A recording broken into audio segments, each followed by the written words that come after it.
Well, here we are again in the churchyard of Monreagh Presbyterian Church, and this time I'm standing at the grave of Catherine Thompson, and I have with me the great-granddaughter of Catherine Thompson, and her name is Helen Llyod, and she has come all the way over from Australia to visit her ancestor, and I think she wants to tell us something about it. My nephew Mark has done an enormous amount of work in researching the information about our great-grandmother and great-great-grandmother, and we felt impelled to come to see where her remains lay, and we were really fortunate to see the YouTube and could find very clearly where we had to visit. We got a wonderful surprise to find out that baby Catherine had been buried alongside her mother.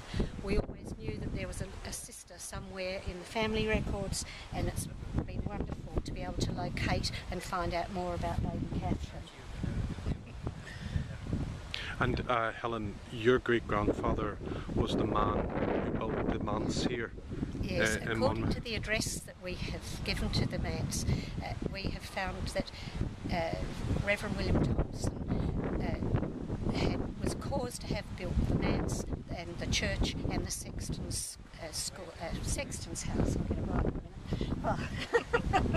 You're doing very well. Getting tongue twisted here. And Helen, then in 1882, unfortunately, as you mentioned, baby Catherine died in the year of her birth, 1881.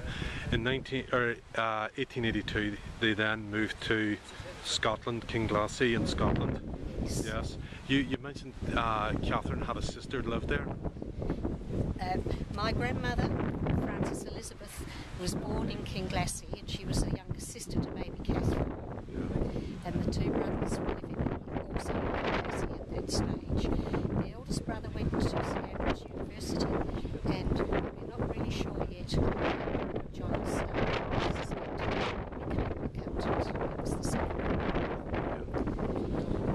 And your grandmother was orphaned then whenever she lost her mother here in 1898. She lost her father in 1897. Can you tell us when she then went off to Australia? She went to live with an uncle in Londonderry for a short time and married very young. She was only 16 when she was young, and she married a much older person. And they moved to Glasgow, and my mother was born in Glasgow when Nana was 20, and Nana had two children very close together. In 1914, Nana packed up the two children and took a lot of the family possessions to Australia. They landed in Melbourne and stayed with a cousin in Melbourne for a few weeks before going up to Sydney, and I don't know the reason behind that.